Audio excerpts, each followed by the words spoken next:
Olá, pessoal, tudo bem? Eu sou Lázaro da Lacoste Contabilidade, uma empresa contábil aqui de Belo Horizonte, Minas Gerais, mas com atendimento em todo o país. Hoje nós vamos falar sobre a atividade de associação de proteção veicular. Nós vamos falar da legislação aplicável, das regras gerais, impostos, regras de constituição, esse tipo de coisa. Beleza? Espero que o vídeo possa ajudar aí.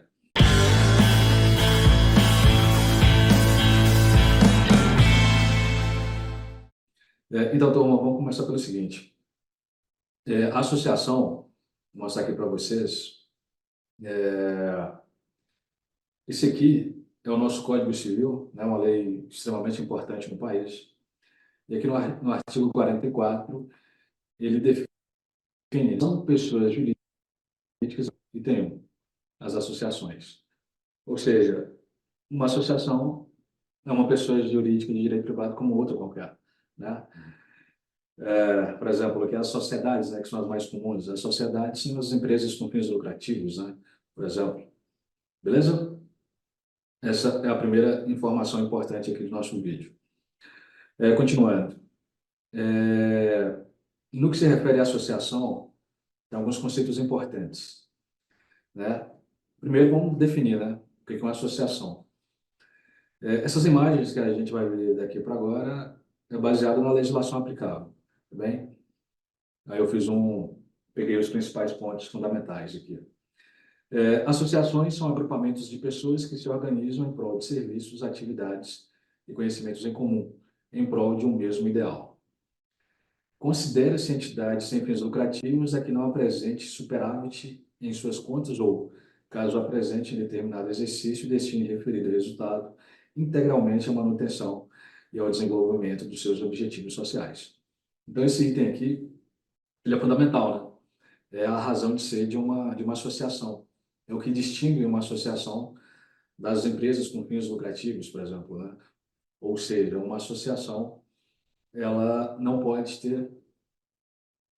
Ela pode, mas caso tiver o superávit, né, que é o equivalente ao lucro para as empresas com fins lucrativos, não pode ser distribuído aos fundadores, né? Nas empresas privadas, nas sociedades, né, com fins lucrativos, naturalmente, o objetivo é o lucro, né? Isto é ganhar mais do que gasta, né? Aí, esse resultado positivo, naturalmente, ele é de propriedade dos donos, né? Na associação, não, né? Toda associação tem a figura dos fundadores, mas num possível superávit, esse valor, essa quantia, não pode ser destinada, tem que ser utilizado integralmente na manutenção das atividades ali da associação. Tá bem? E, por fim, eu coloco aqui a questão previsto na própria Constituição Federal, né, que é a lei máxima do nosso país. Ele utiliza o termo aqui, plena a liberdade de associação para fins que sejam lícitos, vedada a de caráter paramilitar. A liberdade ao associativismo é direito fundamental, de segunda geração, compreendido no grupo de direitos sociais, econômicos e culturais. Ou seja, se a atividade não for ilegal, as pessoas podem, em conjunto, se associarem, né, para, tendo como esse conceito aqui, né, se organizarem em prol de serviços que beneficiem, né, os associados, naturalmente. Então, do ponto de vista legal, né, toda associação, qualquer atividade, né, que não seja ilegal, as pessoas podem se associar, inclusive a de proteção, a de proteção veicular. Tá bem? Indo em frente. As associações, ela tem algumas características fundamentais, né? Deixa eu tirar esse. Deixa eu melhorar a visualização aqui. Características fundamentais de uma associação. Não remunerar os seus dirigentes. Isso aqui tem uma particularidade, a gente vai continuar falando disso. No caso da associação, pode ter remuneração, nós vamos falar melhor. Aplicar integralmente seus recursos na manutenção e desenvolvimento dos seus objetivos sociais. Manter escrituração completa. Isso aqui é contabilidade, né? No Brasil, toda pessoa jurídica de direito privado tem que ter contador, exceto o MEI, E uma associação, igual a gente viu lá, né, no nosso Código Civil, é uma pessoa jurídica de direito privado como outra qualquer, né? Portanto, vai ter que ter a figura do contador, né, fazendo a contabilidade, entregando as declarações para o governo, ok? Conservar em boa ordem, pelo prazo de 5 anos, os documentos comprobatórios, né? Então, tudo ali que ela comprar, né, as receitas, tem que ter a documentação que seja pertinente ao tipo de recebimento. Apresentar anualmente declaração de rendimentos. Isso aqui também resumo, né? Por exemplo, as pessoas físicas têm que fazer a declaração de imposto de renda da pessoa física, né? Que é bem comum, bem popular, todo mundo conhece, já ouviu falar. Mas as empresas também têm várias declarações, né? E, inclusive, as associações estão obrigadas também. Recolher tributos, né? Nós vamos falar melhor de imposto. E o último item aqui, assegurar a destinação do seu patrimônio a outra instituição. No caso, se a associação deixar de existir, né, o possível patrimônio existente ali não pode ser destinado aos fundadores, né, tem que ser para alguma empresa de ramo semelhante a essa associação que deixou de existir. Beleza? O que mais? Remuneração de diretores. Então, vamos falar um pouco desse negócio aqui. O que acontece? As empresas com fins lucrativos, né, naturalmente, elas são livres para remunerar, né, sua diretoria, seus empregados, né, e também existe a questão do resultado, se positivo o lucro, se negativo o prejuízo. O lucro é destinado aos donos, né, aos sócios. No caso da associação, não existe essa figura, né? Todo superávit ali que possa existir tem que ser utilizado no dia a dia ali da associação. Só que a diretoria, né, ou seja, na vida real, né, na prática, os sócios fundadores, eles podem também ser remunerados, no caso da Associação de Proteção Veicular. Vamos usar o mesmo dizer da lei, né? A remuneração aos dirigentes estatutários, desde que recebam remuneração inferior ao seu valor bruto, em seu valor bruto, a 70% do limite estabelecido para a remuneração de servidores do Poder Executivo Federal e valores praticados pelo mercado na região correspondente à sua área de atuação. Portanto, a diretoria, né, respeitado essas limitações, eles podem ser remunerados até esse limite. Tá bom? Então, são dois limitadores, né? O servidor do Poder Público Executivo Federal, na prática, é o presidente, né? E também tem que olhar os valores praticados na região. Esse da região ele é bem teórico, genérico, então, na vida real, o que é utilizado como limite é esse 70% do salário do presidente, por exemplo. Bem, e esse item B1 aí, nenhum dirigente remunerado poderá ser cônjuge ou parente até terceiro grau, inclusive a fim dos fundadores ali, né? Ou seja, o diretor, os dirigentes, eles têm que ser um associado também, exceto se for empregado, né? Lembrando, como eu já falei, uma associação, mais uma vez, é uma pessoa jurídica de direito privado como outra qualquer, tem as particularidades que a gente está vendo aqui. Mas, se caso ela precisar de empregado, vai ser normal, vai ter a contratação, a assinatura da carteira, né, os encargos que tem que pagar, tudo certinho, né? Inclusive, um imposto importante, nós vamos falar melhor de imposto, mas no que se refere à folha de pagamento, o governo decidiu que, além dos encargos normais, né, que toda empresa tem que pagar, férias, SCC, FGTS, INSS, no caso da associação, tem que pagar 1% do valor dessa folha a título de um imposto bem comum no dia a dia das empresas, que chamam PIS. Nas empresas com fins lucrativos, esse PIS ele é sobre o faturamento. No caso da associação, vai ser sobre a folha de pagamento. Tá bom? Então, a gente não pode confundir um diretor empregado, CLT, com um diretor estatutário. O diretor estatutário, por definição, ele tem que ser um associado também. Beleza? Vamos em frente. Rendimento. As associações, as empresas, né, elas, com fins lucrativos, elas vendem mercadorias, prestam serviços, podem fazer locação de alguma coisa, né, de um software, de um veículo, de uma casa, né? Já as associações, eles vão ter os principais rendimentos das associações serão as contribuições, doações, anuidades ou mensalidades, né, fixadas por lei, ou na Assembleia ou Estatuto, nós vamos falar melhor, né? Esses valores, naturalmente, têm que ser integralmente aplicados nas atividades próprias. Esse termo atividade própria ele é importante, né? Deixa eu dar uma lida aqui. Atividade própria, item C, denota o conjunto de serviços ou ações desempenhados pela pessoa jurídica no seu âmbito de atuação.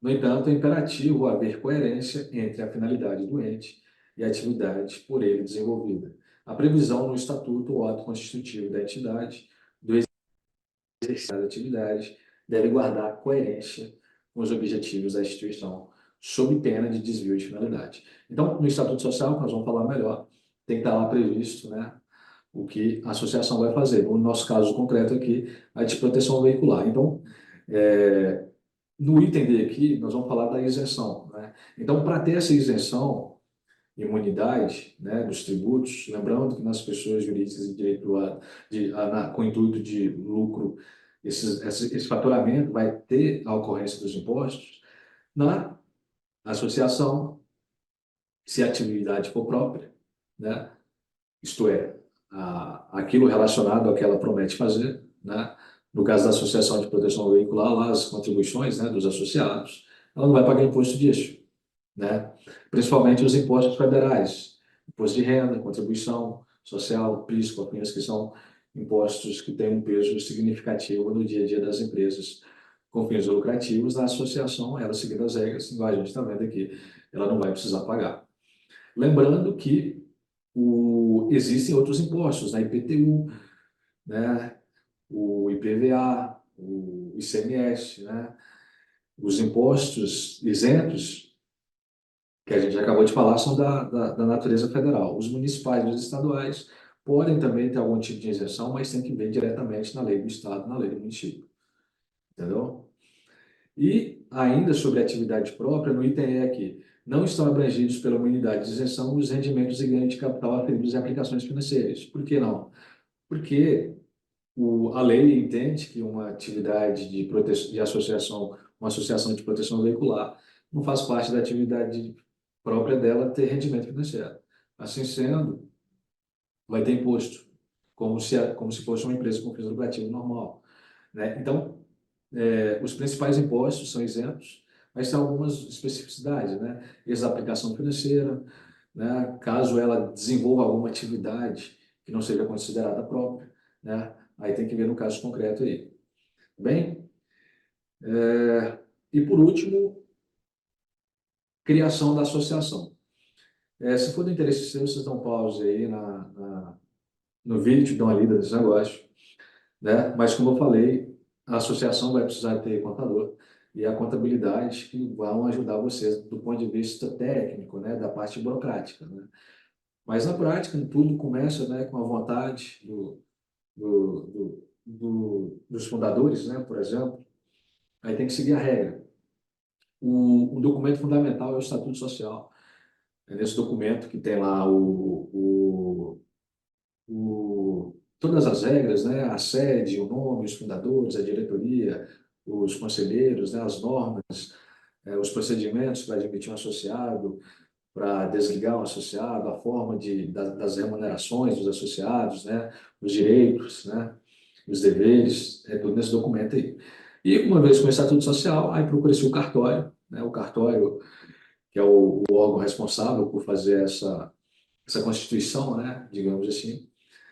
Aí, feito isso, vai ter, naturalmente, a criação do CNPJ, né? Aí, a partir daí, se transforma numa pessoa jurídica de direito privado e tem que dar sequência a tudo aquilo necessário, né? E aí que entra a parte da contabilidade também, né? O que a contabilidade faz, né? Ele pega lá todos os faturamentos, todas as despesas, faz o que é a escrita contábil, né? Levanta-se os demonstrativos de contabilidade, entrega as declarações para o governo, avalia se há receita, né? Se há entrada de caixa incide imposto ou não, né? Cuida de folha de pagamento, tem outros licenciamentos que tem que fazer também, de prefeitura, né?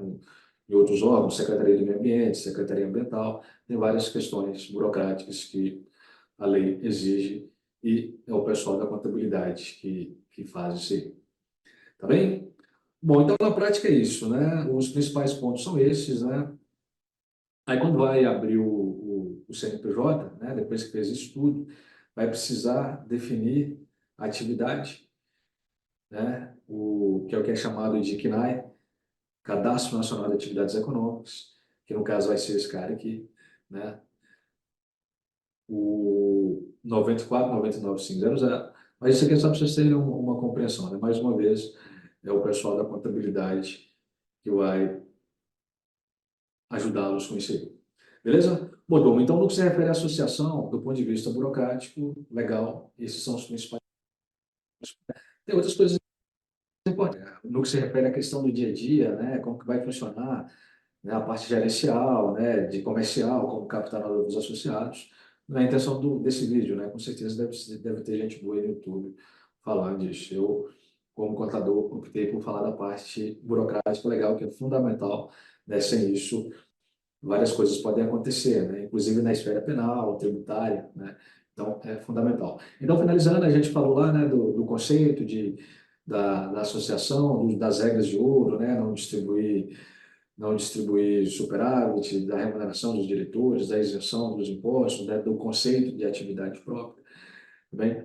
Isso é fundamental para quem deseja atuar na questão da associação. E lembrando, né, como a gente viu lá, né, no começo do vídeo, a Constituição Federal garante, né, a liberdade ao associativismo, né, então a Associação de Proteção Veicular, se for uma associação séria, bem gerenciada, ela consegue atender, né, os seus associados, algo semelhante ao que uma seguradora faz, né, e é totalmente legal cumprindo esses requisitos que a gente acabou de falar. Beleza? Bom, turma, o que eu queria trazer foi isso. Eu vou ficando por aqui. Quem tiver chegado até aqui, tiver gostado daquele like, se inscreve no canal e precisando também. Beleza? Até a próxima. Tchau.